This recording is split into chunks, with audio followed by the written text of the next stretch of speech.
Praise the Lord. Tunay po na napakabuti ng Diyos. Muli, tayo po ay narito na naman para po sa ating pagpapatuloy ng ating pong Wednesday night Bible study. Muli, napakabuti po ng Panginoon dahil sa loob po ng ilang mga linggo na physically ay wala po ako sa inyong piling, mga kapatid, sa biyaya ng Diyos, Muntinlupa, ay niloob naman po ng Panginoon na kahit po physically wala po tayo dito sa ating church, ay meron pong technology na gaya nito na ating pong nagagamit na hindi po nagiging dahilan at hadlang para po mahinto ang ating pong napasimulan na pag-aaral ng kanya pong mga salita. Kaya kumusta po kayo? Tayo po ay darako na sa ating pong gawain ng pag-aaral ng kanyang salita. At tumingin ka po muna sa iyong katabi, sabihin mo magandang gabi at ang pagpapala, ang biyaya ng Diyos ay aking ipinapahayag sa iyong buhay. Amen. So ngayon pong gabi, tayo po ay nasa ilang linggo na po tayo na tayo po ay nagsasama-sama dito po sa ating bago na po itong ating subject. Tayo pa rin po ay nandun pa rin sa serya ng pag-aaral na may pamagat na Jesus in the Old Testament series. Ano po? At ang ating pong objective dito po sa ating aralin na ito ay ating pong tinitingnan yung tinatawag na mga revelation ng Panginoon, ng Diyos, ano po, regarding in connection with His Son, Jesus Christ, sa Kanya pong nalalapit na pagdating. Dahil ito po yung Old Testament, so yung pong mga tinatawag na lead para po sa magiging ministry at gaganapin at gagampanan ng Panginoong Yesus, sino po mag-aakala, ano? Amazing po ang salita ng Diyos kasi sa lumang tipan pa lamang pala ay atin na pong makikita, mababakas at mababanaag yung tinatawag na ministeryo ng Panginoong Hesus, ano po, sa mga Bible characters na nasa Old Testament. So far, mga kapatid, marami na po tayong natalakay. We have finished Jesus, O God, in the life of Abraham, Jesus in the life of Isaac, Jesus in the life of Jacob, Jesus in the life of Moses, Jesus in the life of Joshua, and this time tayo po ay nasa Jesus in the life of Jonathan. Kaya hindi na po tayo magpapaligoy-ligoy pa, atin na pong simulan, ihanda na po natin ang ating mga sarili, ilabas na po natin ang ating mga Biblia, maging ang inyong mga manuals na i-distribute po sa inyo, ay atin na pong sama-samang kunin at hawakan at magsisimula na po tayo ating pong aralin sa gabi ito. Tayo po ay manalangin bilang pagbubukas at pagpapasimula sa ating pong gagawin at gaganapin na pag-aaral ng kanyang salita. Ama naming Diyos na napakabuti, nagpupuri po muli kami at nagpapasalamat sa iyo sapagkat tunay na napakabuti mo, tunay na ikaw ay tapat sa iyong mga pangako at sa iyong mga salita. Salamat po dahil muli niloob mo na kahit po sa ganitong paraan at pagkakataon ay hindi po mapigil, hindi po mahinto ang aming paghahangad at paghahanap na makilala ka pa ng mas malalim kaysa sa aming pagkakakilala sa iyo gamit ang iyong mga salita. Panginoon, alam ko po na nalulugod ka sa iyong mga anak na nagkakatipon, Panginoon, sa lugar na ito na napakapayapa dahil pinatutunayan po nila sa kanilang sa kanilang pagdalo tuwing Miyerkules ng gabi. Pinatutunayan nila, Panginoon, not just in words but by their action, that they are truly in search, Panginoon, and they are truly desiring to know you more. Kaya hindi po matatawaran ang kanilang dedikasyon, Panginoon, sa iyo at sa iyong mga salita. At dalayan ko po na tagpuin mo ang kanila pong debosyon. Tagpuin mo ang kanilang dedikasyon na kanila ngayong ipinakikita. Dalangin ko, Ama, na wag mo pong hahayaan na makauwi at makaalis itong mga kapatid kong ito na hindi mo po sila diniposituhan ng mga kapahayagan, Panginoon, na nagmumula sa iyong salita. Lord, I surrendered myself to you. I yield my whole spirit, soul, and body to you. Just use me as a vessel tonight. Alang-alang po sa mga kapatid na ito that they have invested their time, their effort, their money, Panginoon, their resources just to be here tonight, Panginoon. Kaya dalangin ko na tagpuin mo sila sa kanila pong mga investment. Salamat po, Ama, sa pangalan ni Jesus. Ito po ang aming dalangin. And everybody that believes and agree on the prayer say, Amen. In Jesus' name. Hallelujah.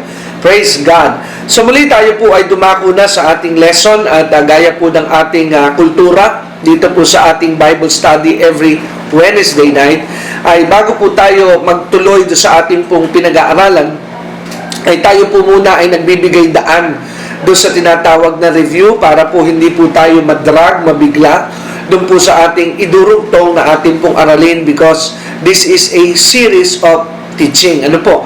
So, dito po sa ating aralin ngayon, tayo po ay nandun na sa Jesus in the life of Jonathan.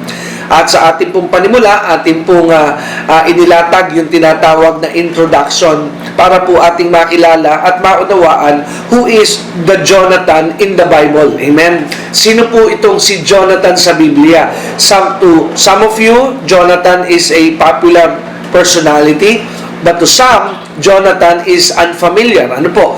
Kasi hindi naman po ito talaga kagaya ng mga lalaking si Solomon, si David, si Isaiah, si Daniel.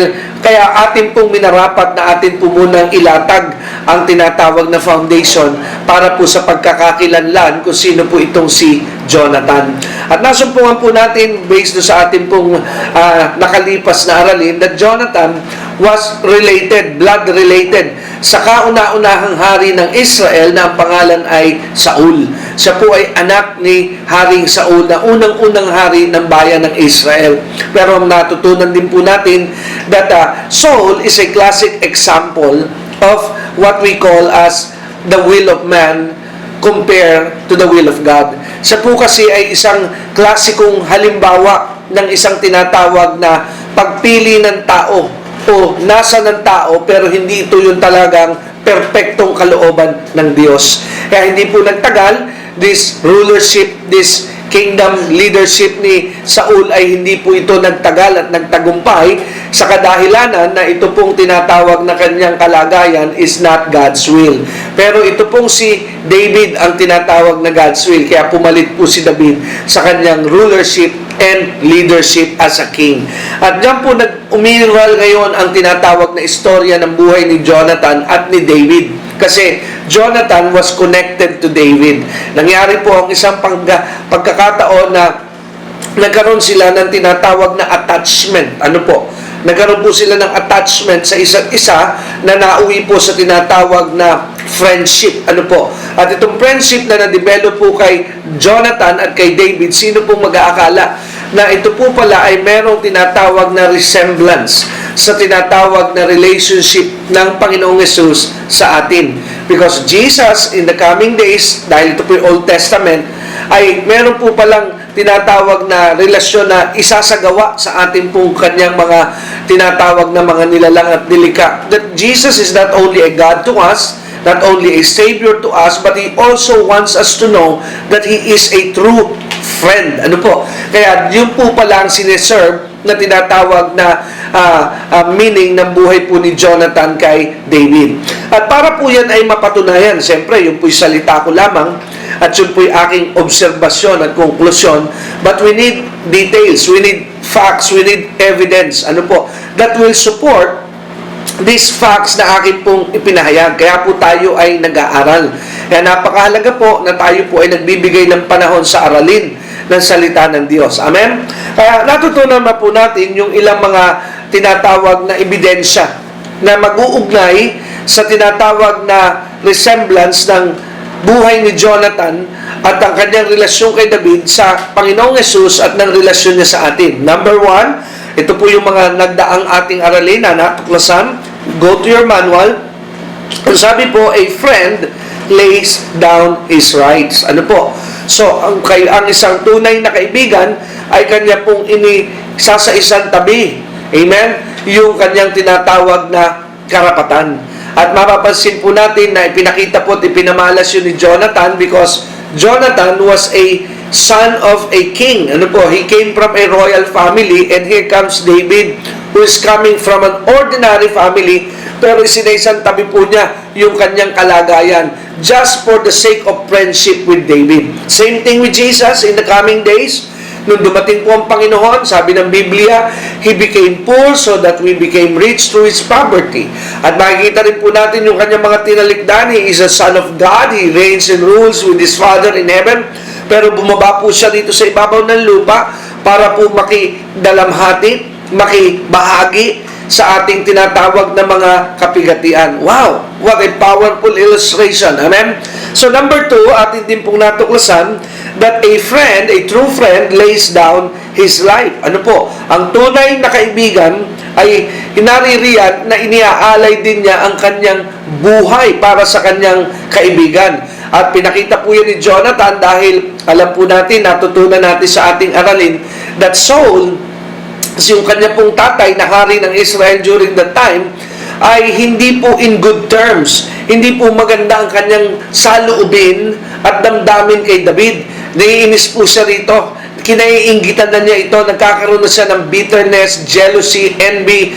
Dahil naramdaman na ni Saul, maliwanag na sa kanyang kalooban, that David is the next king. That the anointing and the presence of God is no longer with him. Kaya kanya pong kinaiinisan na itong si David. At sa kanya pong paniwala ay kanya pong nais na i-preserve yung tinatawag na dynasty ng kanyang paghahari. Kaya he is preparing his son Jonathan na kung darating yung panahon na siya po ay magtatapos na sa kanyang kingship, ipapalit po niya. Pero dahil nga natuklasan niya na itong si Jonathan ay malapit kay David, ay kanya po itong kinagalitan because sabi niya kay Jonathan, di mo ba alam na yan ay threat sa ating paghahari kaya kailangan niyang mamatay?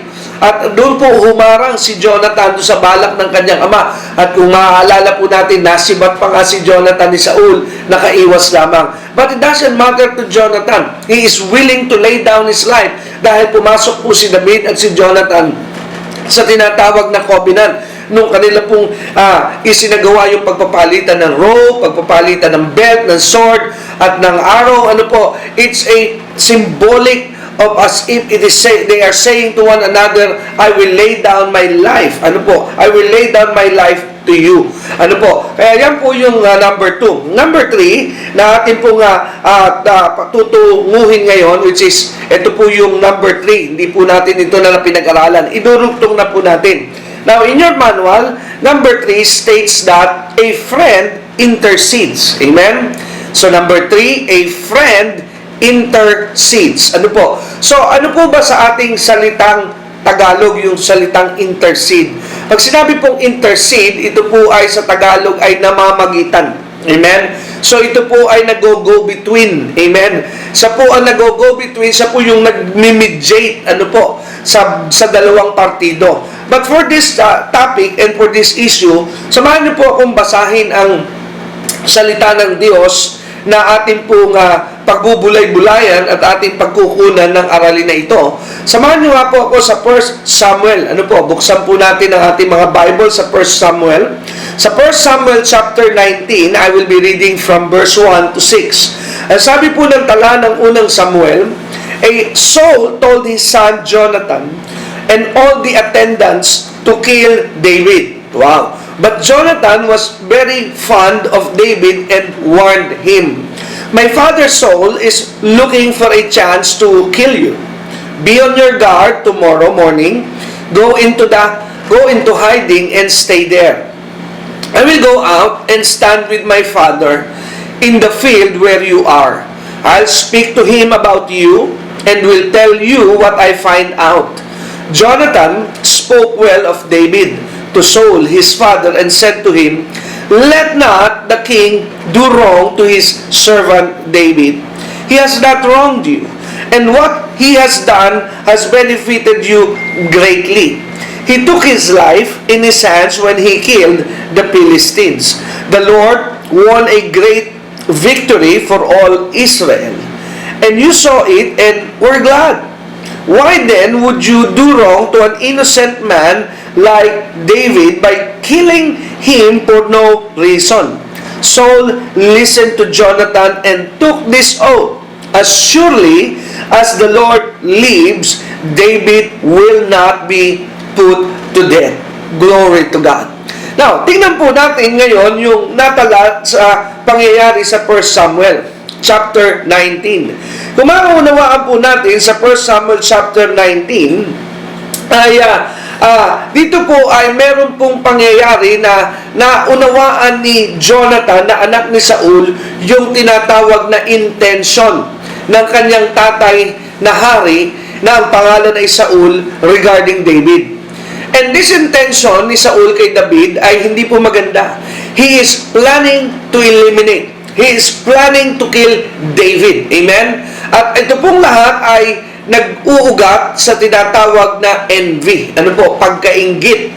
Kaya ating unawain at ating pansinin, one day, according to the writings of Samuel, ang ginawa po daw nitong Jonathan sa kanyang ama ay kanya po itong kinausap at kanya po sinabihan si David na nagkaroon sila ng tinatawag na agreement o kasunduan, usapan na aking aalamin yung tinatawag na saloobin ng aking ama tungkol sa iyo. Kaya pinatago niya for a moment si David at para mailagay sa safety at maging sigurado ang buhay ni David sa kamay ni Saul. Wow, what a powerful truth that we can see there, na yung friendship talaga po binalyo nito ni Jonathan with David.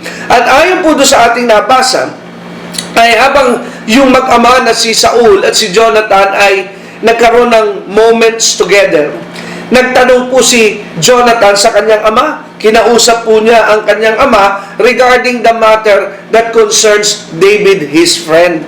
Sabi po ni Jonathan kay Saul, bakit mo kailangan gawin yung masamang binabalak mo kay David? Bakit mo siya gustong patayin? At pinaalala po niya na sabi niya, hindi ba wala namang nagawang masama sa iyo si David?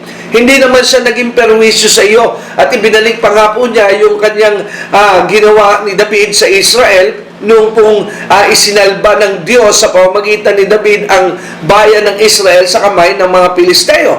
Doon po yun sa panahon ni Goliath, na kung maalala po natin yung tagpong yun, the whole nation of Israel was so demoralized dahil sila po ay nababalot ng sobrang takot sa kanilang puso at kaisipan because of the threat that is being uttered to them by Goliath. Walang-wala na po silang moral at walang-wala na po silang lakas. And here comes David, coming out of nowhere, used by God, under the power and the anointing of the mighty God. Natalo po niya si Goliath. At doon po nagkaroon muli ng moral ang buong bayan ng Israel. Kaya ipinapaalala po yun ni Jonathan sa kanyang ama, David has done nothing wrong to you.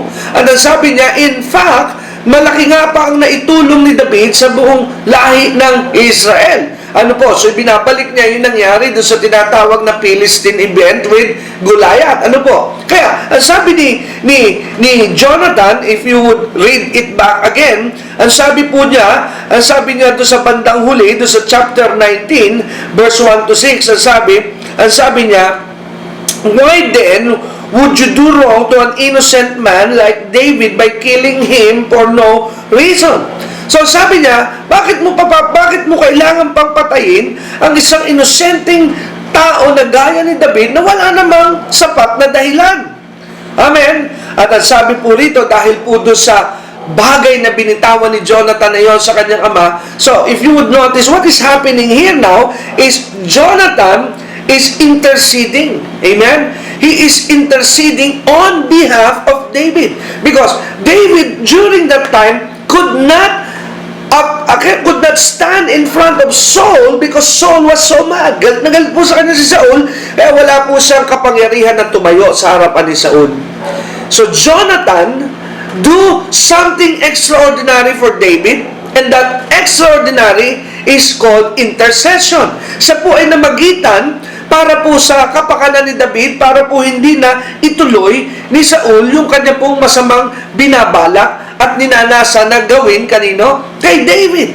So that is what we call intercession. So that David would be spared. Ganun po. So that David would be spared from death in the hands of Saul. So nag-intercede po, namagitan po rito sino? Si Jonathan for the sake of David. And if you would continue reading, so far, ay nagtagumpay po yung intercession. But why? Because after that dialogue with his father, Jonathan and Saul, tingnan niyo po yung bandang huli na sinabi ng kanyang tatay sa verse 6. Ang sabi, nangako ngayon dito si Saul. So sabi, Saul listened to Jonathan and took this oath. Nangako pa po siya, as surely as the Lord lives, David will not be put to death. Amen? So nauwi po ngayon sa pangangako itong si Saul kay Jonathan because he was convinced by his son that it is not right na patayin si David. Amen? But we all know, if you continue, actually after chapter 19 goes chapter 20, na tinopak na naman po si Saul. But let's not dwell on that. Atin muna pong tingnan yung present na nangyayari sa chapter 19 na yung ginawang ministeryo ni Jonathan, for lack of a word, better word, ay napakaganda po for David. He interceded for in behalf of David para po hindi na po matuloy yung tinatawag na wrong intention and bad plans ni Saul para kanino? Kay David. Now, let's fast forward because this study, this lesson, ay nandun po tayo sa format that everything we learn from the Old Testament ay atin pong tinitingnan yung similarity sa buhay po ng Panginoong Jesus because we are in a pursuit right now. We are digging up the revelation that Jesus is not just a New Testament revelation. Even in the Old Testament, there is a revelation about the ministry of Jesus and what He is about to do. Because, na-conclude na nga po natin madalas ko na sinasabi sa inyo that the entire Bible is centered on one name, and that one name is Jesus. Amen? Si Jesus po ang pinaka-center of attraction dito po sa Biblia. If you will not be looking for Jesus, you'll be in trouble. Kaya marami po mga mananampalataya, mga ngaral, isama na po natin, ay nauwi sa mga tinatawag na heresy. Yung pong heresy, medyo theological word. Yan po yung mga tinatawag na mga liko, extreme na katuruan because they go outside the box. Amen? Nagkaroon po sila ng ibang pananaw sa Biblia because if you just look for Jesus, if you focus on Jesus, you will not be misled, you will not be derailed because the entire Bible is all about Jesus. Marami pong subject sa Biblia, yes, I know that. Pero at the end of the day, dapat po bumagsak ito kahit sa, alam niyo po, ito po ang method, maidagdag ko lamang, dahil alam ko na ngayong gabi ito ay lumalakas na po ang ating gawain sa awat habag ng Panginoon. Lalo na, I am so blessed dahil pangakabataan natin talagang on fire kayo sa paglilingkod sa Diyos and sharing the gospel, sharing the kingdom of God dito po sa mga unbelievers, unchurched, and keep up the good work, amen. And I will be continually praying for you na kayo ay patuloy na palakasin, patuloy na i-anoint ng Lord, patuloy na kayo ay samahan ng Panginoon, and the zeal and the fire will continue to keep on burning, amen. Dahil wag po natin kalilimutan, everything that we have done for the Lord is not lost, amen. Lahat ng ating pong ginawa para sa Panginoon, hindi po yan nababaliwala. Everything is recorded. There is one appointed day na itinakda po ng Panginoon, and you will be rewarded. Amen? You will be rewarded for speaking about Jesus in public. Di ba? Sabi nga ng Panginoon, if you confess me before men, I will confess you before my Father. But if you deny me before men, I will also deny you before my Father. Kaya yung mga kabataan natin, kabataan po kasi ang aking nakikita sa ngayon, but I am also praying for our elders na you will also do your part to share the kingdom, to spread the gospel, to say the good news, that men should no longer go to hell, amen, because there is now a way of escape, and that escape is through Jesus Christ, and there is no way na makakatakas po tayo sa sumpa ng kasalanan at ng impyerno kundi si Jesus lamang. Amen. Ngayon, my concern, kaya po natin dinevelop itong Bible study, kaya nga ayoko po itong mahinto na kahit po ako ay medyo ilang araw o ilang buwan na mawawala, gusto ko po magtuloy-tuloy. I want to invest something to you dahil lagi ko po pinaniniwalaan, this is the reason why I am alive. I have discovered my purpose in life, and my purpose is to teach other believers on how to handle the Word of God. Hindi po ako perfecto. I'm still learning today. But what I have been learning, what God have been teaching me for the past years, ay akin naman pong ipinapasa sa inyo. Dahil alam niyo po ang gawain ng Panginoon, it's a networking agenda. Ano po? It is not just centered on me. Kaya nga po ako po ay natutuwa because now I am seeing the fruit na yung akin pong pagtuturo ay nanganganak na through people like you na nagkakaroon po ng tinatawag na passion na at hangarin, not just to be sitting on the church. Ano po? Alam niyo po, I'm always praying that people will not just be contented on sitting on the church, but their heart will be out there crying for more souls. Now, there was a time na kayo po'y mabibigyan ng tinatawag na opportunity na magbahagi at magturo ng salita ng Diyos, and you will get a topic. Kukuha po kayo ng tinatawag na teksto. Alam niyo po kasi kung minsan, kaya yung iba'y nahihirapan because napakahalaga po na sa simula pa lamang ng inyong pagbabahagi ng salita ng Diyos, ay meron na po kayong tinutumbok. Meron na po kayong tinatawag na konsepto kung ano ba yung parang alam niyo po ang paghahanda ng salita ng Diyos. Para rin po yung pagluluto. Amen? Ngayon, medyo nahuhumaling po ako dito sa pagluluto. So, ibig sabihin, yung mga sangkap, yung mga ingredients, inihahanda mo na, marami kang proseso, marami kang procedure na ginagawa, pero lahat ng yun ay nakikita mo na pagka ang ending nun, kung ito po'y adobo ang kalalabasan. Sa simula pa lamang, ay dahil doon sa, may idea ka na kung ano yung iyong lulutuin dahil doon sa ingredients na iyong mga inilatag sa iyong, kasi pag ako pinagluto, gusto ko, nasa harapan ko na yung mga ingredients. So, ibig sabihin, pag inilatag ko na rito yung ingredients, may idea na ako, I'm doing an adobo. Amen? Kasi hindi po pwedeng yung mga nakalatag na yan ay pang-adobo dahil magiging sarsyado. Amen? So, kaya nagigipong problema kung minsan ang pangaral ng salita ng Diyos. Because sometimes the preacher, the teacher, on his mind is thinking like, I will be doing an adobo. Pero ang naging ending, naging sarsyado. Magulo po yun. Kasi hindi po mangyayari yung lasa ng adobo at sarsyado na parehas because you are using a different ingredients, sangkap. Ano po? Kaya ganun din po salita, pag-aaral at paghahanda ng salita ng Diyos. Ano po? So, sa umpisa pa lamang, meron ka ng topic. What are you going to talk about? What are you going to speak about? Amen? So, yung mga ibang mga talata na kinukuha mo, sangkap po yan. Pero, saan ka man kumuha ng talata, kailangan babagsak ka pa rin doon sa iyong tema. Amen? At ang susi din po sa pinakatinatawag na epektibong pangangaral na salita ng Diyos, mangaral ka ba tungkol sa pera? Mangaral ka man tungkol sa pagpapamilya? Mangaral ka man sa love life? Kung paano ang proper love life ng isang mananampalataya? Always be sure that you will always end up in Jesus. You will always bring the people to put their confidence, to put their trust in Jesus. Amen?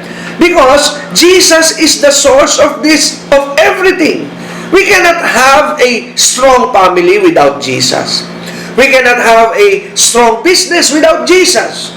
We cannot have a strong ministry without Jesus. So everything must start with and end with Jesus. Yan po ang payo ko at tip ko po sa inyo, mga kapatid na naghahangad ng maging gamit ng Diyos as a mouth, as a voice sa mundo pong ito. Huwag niyo pong katatakutan ang paghahayag ng mabuting balita. Maganda pong hangarin yan. Maganda pong layunin yan. Pero, unawain po natin na kasama ng tulong ng Banal na Espiritu, sabayan po natin ng pag-aaral. Amen? Kasi, pag hindi po tayo nag-aral, pag hindi po tayo naghanda, hindi po tayo magiging matagumpay. Kita niyo po ang mga atleta, they will never be successful in their life if they would not prepare.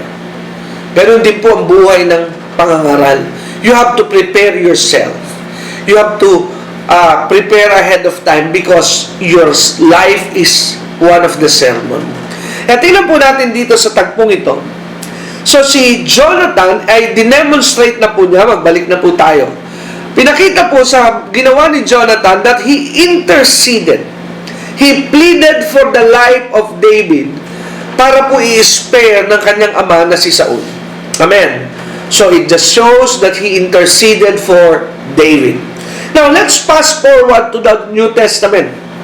Sapagkat ang tema po na ating binubuo sa aralin na ito is we are looking at the ministry of Jesus in the life of this Old Testament character. Amen? So, meron pong isang tagpo at yun po ay nandiyan din sa inyong manual na atin pong itinala. Sa Luke 22 sa New Testament, ang verse po ay verse 31, there is one incident in Jesus' time. Panahon na po ito ni Jesus. Na na-involve po ang isang lalaki na bahagi ng kanyang tinatawag na apostles. 12 disciples or 12 apostles, yung primary na mga lingkod ng Panginoong Hesus when He was here. Yung kanyang close na staff, kung tawagin sa ating panahon. At ang pangalan po niya ay walang iba kundi Simon. And he is also known sa pangalang Peter. Amen. Now, ang sabi sa verse 31 ng Luke 22, Simon, Simon, Satan has asked to sift you as wheat. But, look at this, I have prayed for you, Simon, that your faith may not fail. When you have turned back, strengthen your brothers. So what is happening here in Luke 21? So, Jesus has an access to the spirit world. Meron po siyang tinatawag na access, pagkakaunawa sa mga nangyayari sa spiritual. And Jesus realized na ito pong si Peter, inaabangan po ni Satan. Inaabangan po siya ni Satan upang siya po ay sirain. Bakit? Kasi nakita po ni Satan marahil that Peter will be one of the mighty men of God that will start the church. At isa rin po natuklasan ko na pag may gagawing malaki sa iyo ang Diyos, Satan will always try to hinder what God is doing to your life. Satan is so afraid for the fulfillment of your purpose. Kaya bago makarating ang isang mananampalataya sa layunin ng Diyos sa kanyang buhay, ang daming series, Dami pong series ng problema na pinagdaraanan. Look at Joseph. Bago po siya makarating sa kanyang destiny, there are series of problems sa kanyang dinaanan. Sa akin din pong buhay, bago ko ma-settle sa aking isipan that this is who I am, this is why I am born, this is my purpose in life. Ang dami pong pagsubok. There are so many pains. There are so many failures sa amin pong pinagdaanan. Me personally, and also as a family, in the ministry, there are so many setbacks na amin pong pinagdaanan. Frustrations, pain, depression sometimes. Dumaraan po talaga sa ganun Because you have to realize that there is an enemy. We have one common enemy. And our enemy is not the people around us, because the Bible said we are not fighting against flesh and blood. But we have one common enemy, and that is Satan. And Satan, sabi ni Jesus sa John 10:10, he comes to steal, to kill, and to destroy. So he will always block the will of God in our life. Pero hindi po dapat natin itong katakutan, because if you would look at this in Luke 22, and I pray that revelations will come to you, there's nothing to fear, there's nothing to be afraid of. Though you are suffering pains and you are suffering today from trials and persecution, huwag ka pong bibigay. Huwag ka pong bibitaw. Why? Because you have to understand, let this be a rhema, let this be a revelation for you tonight, that Jesus, your friend, your brother, your Lord, your Savior, is interceding for us, is interceding for you. Hindi ka po niya pinababayaan. Kaya nga sabi niya rito kay Simon, Simon, he revealed the truth. At sabi niya, did you know that Satan is asking for you? Pero sabi ni Jesus, I have prayed for you, Simon. I have prayed for you, Simon, that your faith fail not. Now, if you pass forward, amen, Simon failed in the natural, pero hindi po siya nagtuloy-tuloy. You know why? Because Jesus prayed for him. Glory to God. Hallelujah. Kaya kahit po siya'y nabigo doon sa kanyang pong pagtatwa kay Jesus, sa kanyang pagtanggi kay Jesus, for the meantime, for a moment, he failed, Simon Peter failed, pero hindi po siya nagtuloy-tuloy sa kanyang pagkabigo. Why? Because Simon is so special? Because Simon is a man of faith? No. Because Jesus interceded for Simon. Glory to God. Because Jesus is always praying for us. Kaya sabi ng Revelation ni Pablo, this is what Paul understood. Sa Romans 8, tingnan po natin sa Romans chapter 8. But before that, bago po natin lampasan, samahan niyo po muna ako sa Hebrews 7. Nasabi, this is also part of the writing of the Apostle Paul. Nasabi sa 24, Hebrews 7, 24, 25, because Jesus lives forever. Hallelujah. He lives forever. He will not die again.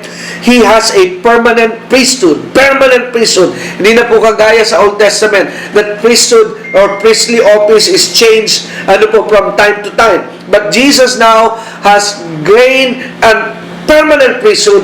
At ang maganda pa rin dito, but this is some other class, na yung priesthood ni Jesus was not only limited to his service here on earth, but he now has a priesthood ministry in heaven where the court and the throne room of God is sitting. Kaya sabi po dito, therefore he is able to save completely, what's the word? Save completely those who come to God through him. Amen. Kaya pala kumpleto ang kaligtasan natin at may kakayanan si Jesus na iligtas tayo completely sa ang lahat ng lumalapit sa Kanya. Ano po?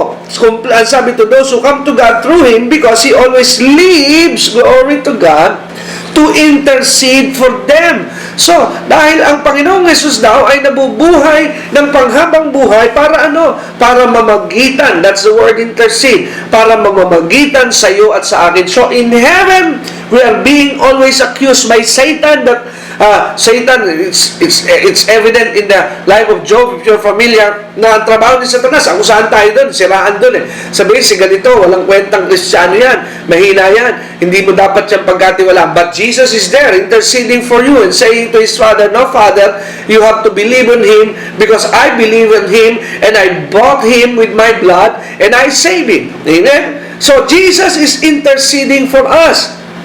And in Romans 8:33, sabi, who will bring any charge against those whom God has chosen? It is God who justifies, who is He that condemns. So, kaya nga po, hindi na po tayo pwedeng akusahan ni Satan saan? Sa langit. Because somebody is interceding for us. Because we are already justified, so therefore we cannot be condemned. Why? Because Christ Jesus who died more than that, was raised to life, and it is, now watch this, at the right hand of God, and is also interceding for us. So, nasan po si Jesus right at this very moment? Jesus now is always sitting at the right hand of His Father. Why is He not leaving the presence of His Father? Pag umalis po siya, tapos tayo. But He is there because He is interceding for us. Amen? Hanggat hindi pa po nakukumpleto yung ating kaligtasan because we're still in the flesh, He knows that we are subject to the leaning and the weakness of the flesh. Kaya pinapanalangin tayo lagi ng Panginoong Yesus sa Kanyang Ama para tayo rin ay bigyan ng lakas, bigyan tayo ng kapangyarihan na makapagtagumpay sa lamang ito hanggat hindi pa tayo nalilipat sa tinatawag na glorified body. Kaya Jesus is interceding for you. Jesus is interceding for me. Jesus is interceding for everyone who call upon His name. Kaya napakahalaga po ni Jesus because if you would not receive Jesus, if Jesus is not your Lord, nobody will intercede. Nobody will intercede for you in behalf of you in front of His Father. Yun din yung ginawa ni Jonathan kay David. Dahil hindi makakalapit si David kay Saul, and Jonathan did what is necessary so that he can intercede on behalf of David. And lastly, Hebrews chapter 4, verse 16 to 17. Ang sabi ng Hebrews 4, therefore, since we have a great high priest, ano nga po si Jesus? Great high priest, who is gone through the heavens, Jesus, the Son of God. Where is Jesus now? He is in heaven. Let us hold firmly to the faith we profess, for we do not have a high priest who is unable to sympathize with our weakness. Wow, what a great high priest. Nararamdaman niya yung ating mga kahinaan. but we have one who has been tempted in every way, just as we are. Kaya naunawaan ni Jesus yung kahinaan ng tao because He became man. At ang sabi, let us then approach the throne of grace with confidence, so that we may receive mercy and find grace to help us in our time of need. So Jesus is our great intercessor. Siya po ang namamagitan. He is the go-between for us and the Father. Kaya tayo po'y malakas sa langit because of Him. Kaya nga po, ginagawa po niya yan, and that is His ministry. Kaya nga po, dapat lagi nating pasalamatan ng Panginoon. If not for Jesus, we will be overcome by our weaknesses. But the reason we are always strong, we bounce back every time we are tempted and fall, because there's somebody, and His name is Jesus, who is interceding for us. Kaya yan po yung pangatlo na natuklasan natin ngayon sa buhay ni Jonathan. A friend intercedes. And it was very evident and very clear na ginagawa po yan ng Panginoong Jesus as His ministry for us. Nawa po, nakuha po ninyo ang ating aralin ngayong gabi. At gaya ng ating dinalangin kanina, nawa ay nagkaroon po kayo ng bagong kapahayagan at revelation mula po sa ating Panginoon. Well, kung nakuha niyo po ang mensahe ngayong ating pag-aaral dito po sa Jesus in the life of Jonathan, can we bow our heads and allow me to pray for you tonight bago po tayo pansamantalang umuwi at maghiwa-hiwalay at muli tayong magbalik sa darating na Miyerkules ng gabi, ganito pa rin pong oras. Salamat sa Diyos dahil alam ko lalo tayong tumitibay, tumatatag habang lumalapit na rin po ang pagbabalik ni Jesus. Babalik na rin po ako, malapit na. Maganda po na kayo ay laging matibay at matatag at hindi natin napapabayaan ang ating spiritual na kalagayan sa pamamagitan ng pag-aaral ng salita ng Diyos. Palakasin natin ang mga kapatid natin, maghikayat tayo, mag-anyaya tayo, at sabihin natin na huwag nating kalimutan, tayo na magpaalalahanan na may gawain na nakapagpapalakas. Remember, we are interested in kingdom theory and in kingdom materials and in kingdom things. Why? Because we have been redeemed. Inalis na po tayo sa kadiliman, nilipat tayo sa kaliwanagan. Hindi na po tayo gaya nung dati na para tayong nasa relihiyon lamang, na parang sumisimba lamang ang katawan pero wala talaga ang puso. No? Kaya sabi mo sa iyong katabi, nagtagumpay ka na sa dati mong gawi. Amen. Tayo po'y manalangin. Dakila at makapangyarihan Diyos, salamat po sa gabing ito na amin pong natapos ang muling pag-aaral ng iyong salita. Salamat po sa mga kapatid na patuloy na ang katapatan sa iyo at sa iyong salita ay kanilang pinatutunayan sa tuwing sila po ay nagpapasya na bigyan ng puwang ang kanila pong mga sarili na makadalo sa mga ganitong gawain. Kaya dinadalangin ko nga po sa iyo na sa kanilang pag-uwi, samahan mo sila, at sa kanila rin patuloy na pagtatanim. Salamat dahil di po sila napapagod because this is also part of their investment. Gaya ng sinabi mo po, hindi mo nililimot ang lahat ng kanilang ginagawa. So Lord, thank you for these people that they have been so generous. I know that some of them are in need. Kailangan nila ang pera, pero they still manage to make you number one, Panginoon, in their finances. Kaya ang po'y dumadalangin ng espesyal sa mga kapatid kong ito, lalo na itong mga kapatid na ito na tapat sa iyo at sa iyong salita. Lord, bigyan mo sila ng karanasan na magkaroon sila ng mga malalaking blessing financial, Panginoon, sa kanilang buhay. At sa kanilang pag-alis pag-uwi, samahan mo sila at magningning ang mukha mo sa kanilang mga buhay. At sa kanilang mga babalikan, makita sa kanila ang kakaibang buhay dahil tunay nga na nagkaroon sila ng encounter sa iyo sa lugar na ito. Salamat po. Pagpalain mo ang bawat isa sa kanilang pag-alis pag-uwi. In Jesus' name. And everybody say, Amen. God bless you. Good night, everyone.